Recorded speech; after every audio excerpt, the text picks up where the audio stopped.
জাপানে অবস্থানরত বাংলাদেশের অন্তর্বর্তী সরকারের প্রধান উপদেষ্টা ডক্টর মোহাম্মদ ইউনূস রাজনৈতিক অঙ্গনে বেশ আলোচনার জন্ম দিয়েছেন, বলা যায় সমালোচনারও জন্ম দিয়েছেন। না, তিনি জাপানে গিয়ে এমন কিছু করে ফেলেননি যে যার কারণে পুরো দেশ উচ্ছ্বসিত হয়ে উঠবে, তার সাফল্যের প্রশংসায় একেবারে ডুবডুবি বাজাতে থাকবে।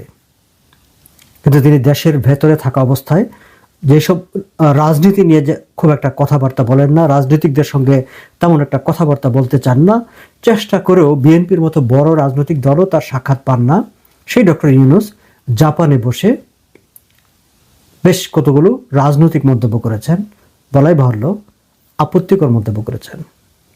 এবং সেই আপত্তিকর মন্তব্য নিয়ে আসলে রাজনৈতিক অঙ্গনে তুমুল আলোচনা সমালোচনা হচ্ছে। কিন্তু আমি সেই জায়গাটায় আলোচনায় যাবার আগে ভিন্ন আরেকটি বিষয় নিয়ে কথা বলতে চাই। সেটি হচ্ছে অতি সম্প্রতি ডক্টর মোহাম্মদ ইউনূস পদত্যাগের আগ্রহ প্রকাশ করেছেন এমন একটি বার্তা ছড়িয়ে দিয়ে, কিংবা বলা যায় যে ডক্টর মোহাম্মদ ইউনূসের এই আকাঙ্ক্ষার কথাটি ছড়িয়ে দিয়ে রাজনৈতিক অঙ্গনে যে একটি তোলপাড় তৈরি করা হয়েছিল সেই বিষয়টি নিয়ে প্রশ্নের মুখোমুখি হয়েছেন জাপানেও ডক্টর মোহাম্মদ ইউনূস। নিক্কে এশিয়াতে তিনি যে একটি সাক্ষাৎকার দিয়েছেন সেখানে এই প্রসঙ্গটি স্থান পেয়েছে এবং রিপোর্টার এই বিষয় নিয়ে প্রশ্ন করেছেন।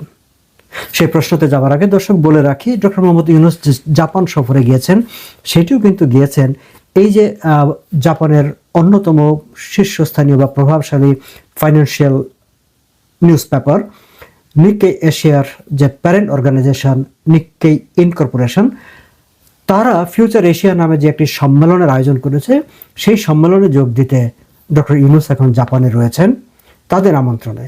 সো ডক্টর মোহাম্মদ ইউনূসের জাপান সফরটি হচ্ছে একটি প্রাইভেট ইনিশিয়েটিভ, মানে একটি বেসরকারি প্রতিষ্ঠানের আমন্ত্রণে তিনি জাপান গিয়েছেন, কোনো সরকারি সফর নয়, রাষ্ট্রীয় সফর তো নয়। আমি শুরুতে সেই পদত্যাগের জায়গাটায় আসি, কারণ এটি হচ্ছে খুবই আলোচিত এবং খুবই একটি ইন্টারেস্টিং বিষয়।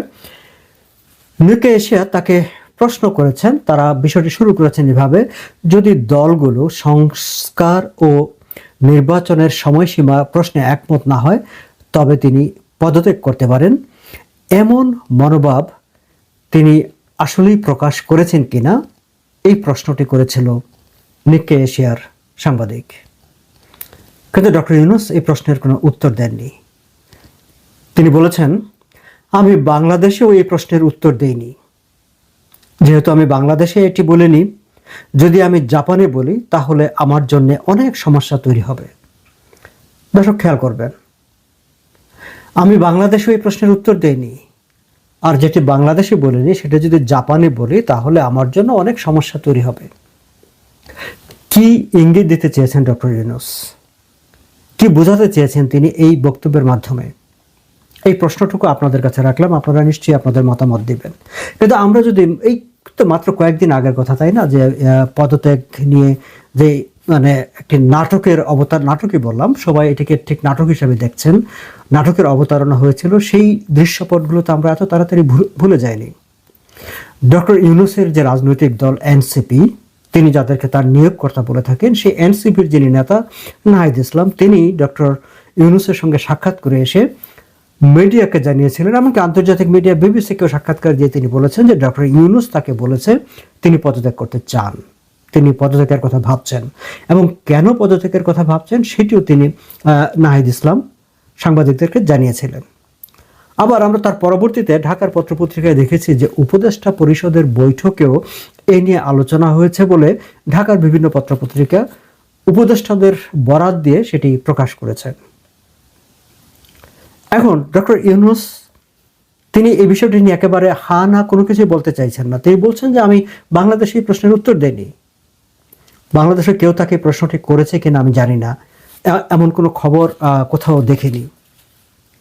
কিন্তু আমার কাছে মনে হয়েছে, বা বাংলাদেশের অনেকে এটিকে মনে করেন, যে ডক্টর ইউনূস আসলে মানে তার কয়েকদিন আগেই সেনাবাহিনী প্রধানের যে বক্তব্য, মানে অফিসার্স অ্যাড্রেস, সেই অ্যাড্রেসে ক্ষুব্ধ হয়ে কিংবা অভিমান করে, যেভাবে বলে না কেন, তিনি একটি পদত্যাগের বার্তা ছড়িয়ে দিয়ে একটি তার প্রতি সহানুভূতি আদায়ের চেষ্টা করেছিলেন। তিনি হয়তো ভেবেছিলেন যে ডক্টর ইউনূস পদত্যাগ করছে, এই কথা শোনার পর সব রাজনৈতিক দল, বিভিন্ন মানে সিভিল সোসাইটি, সমাজের বিভিন্ন স্তরের মানুষ আর না হোক নিদেন পক্ষে তার যে রাজনৈতিক দল তারা যমুনার সামনে গিয়ে অবস্থান করবে, প্ল্যাকার্ড হাতে নিয়ে ডক্টর ইউনূস যাবেন না, আপনি আমাদের সঙ্গে থাকবেন, সেরকমটি হয়তো তিনি আশা করেছিলেন। কিন্তু আসলে বাস্তবে তার কিছুই ঘটেনি। বরং বিএনপি সহ বিভিন্ন রাজনৈতিক দল বলতে শুরু করেছেন যে ডক্টর ইউনূস অপরিহার্য না, তিনি ব্যক্তিগত কারণে যদি চলে যেতে চান তাহলে চলে যাবেন। দেশ রাষ্ট্র তার পথ খুঁজে নেবে, নতুন নেতা খুঁজে নেবে, নতুন মানুষ খুঁজে নেবে। এইরকম তুচ্ছ তাচ্ছিল্যপূর্ণ একেবারেই তিনি যে অপ্রয়োজনীয় এরকম বক্তব্য পাবলিকলি আসবে সেটি হয়তো ডক্টর ইউনূস আশা করেননি। যাই হোক, তার পরবর্তীতে রাজনৈতিক দলগুলোর সঙ্গে সভা হয়েছে, আলোচনা হয়েছে, সেই সব আলোচনার খবর আমরা পত্রপত্রিকায় পড়েছি, আমরা জানি। কিন্তু একটি রহস্য থেকেই গেছে যে ডক্টর ইউনূস আসলে এই কথাটি বলেছিলেন, কারণ তিনি সরাসরি কথাও বলেননি। কিন্তু এখন তিনি বলতে চাইছেন না, আমি তো ঢাকায়ও বলিনি, কাজে এখানে বললে সমস্যা হবে। কি সমস্যা হবে? কোনো তো সমস্যার কিছু না। কিন্তু তিনি এখানে আসলে একটা ভনিতা করছেন। আমি ভণ্ডামি শব্দটা ব্যবহার করতে চাই না তার সম্পর্কে, কিন্তু আমি এটুকু বলতে চাই যে তিনি আসলে একটা আন্তর্জাতিক মিডিয়াতে গিয়েও তিনি ভনিতা করতে চেয়েছেন। শুধু তাই নয়, তিনি আসলে নিজের ভাবমূর্তি রক্ষা করতে চেয়েছেন, যে কারণ প্রকাশ্যে যদি তিনি বলেন যে না আমি তো পদত্যাগের কথা ভাবিনি বা আমি এরকম কথা বলিনি, তাহলে তিনি তো এই নাটকটি করে ফেলেছেন।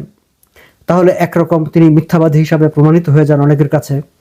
আবার তিনি যদি বলেও না ইন্টারন্যাশনাল মিডিয়াতে যে হ্যাঁ আমি এরকম একটি ভেবেছি, সেটিও তার যে অগ্রহণযোগ্যতা, যে তিনি পদত্যাগ করতে চাইছেন বলে মানুষ গিয়ে ঝাঁপিয়ে পড়েছে, তাকে আগলে রাখার চেষ্টা করেছে, সেরকম কিছু ঘটেনি।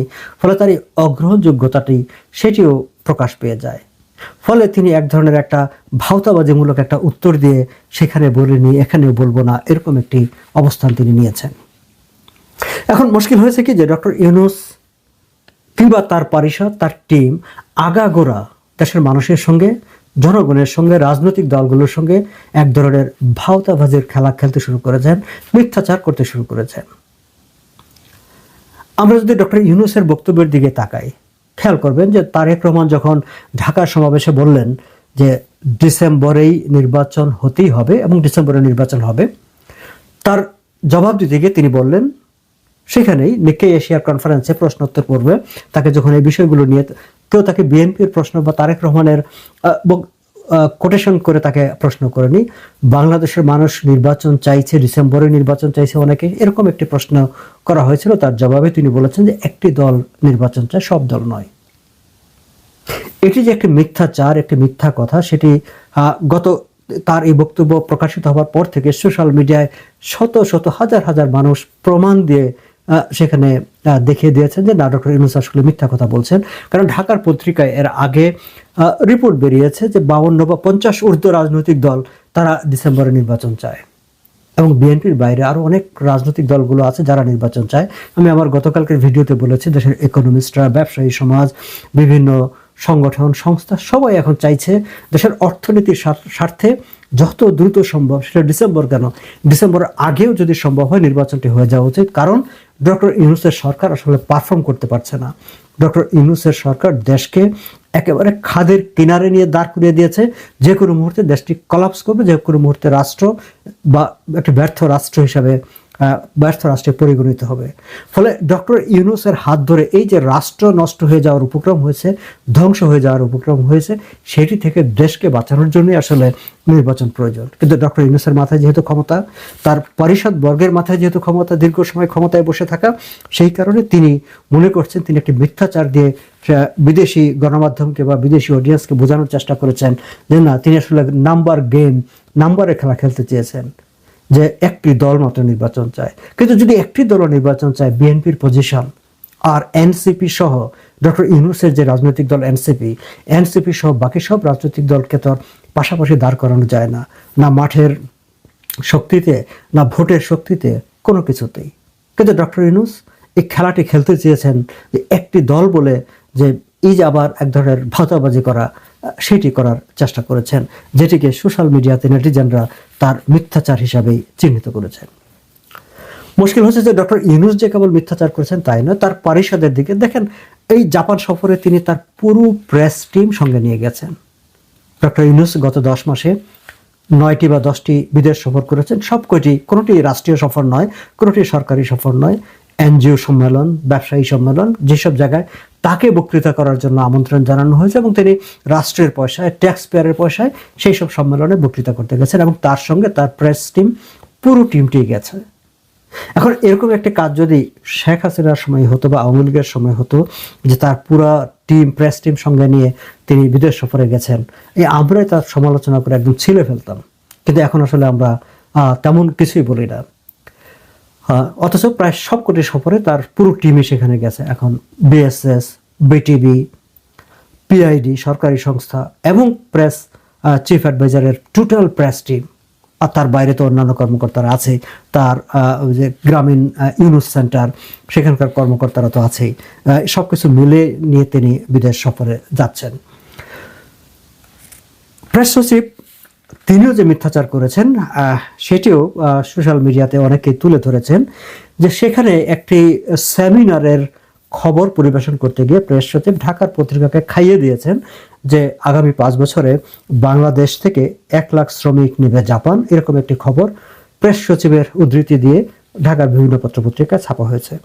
অথচ আওয়ামী লীগের শাসন আমলে গত জুন মাসে 9 জুন জাপানি একটি প্রতিনিধি দল বাংলাদেশ সফরকালে ঠিক এই কথাগুলো তারা বলেছেন, এই প্রতিশ্রুতি দিয়েছেন, সেগুলো ঢাকার পত্রপত্রিকা ছাপা হয়েছে।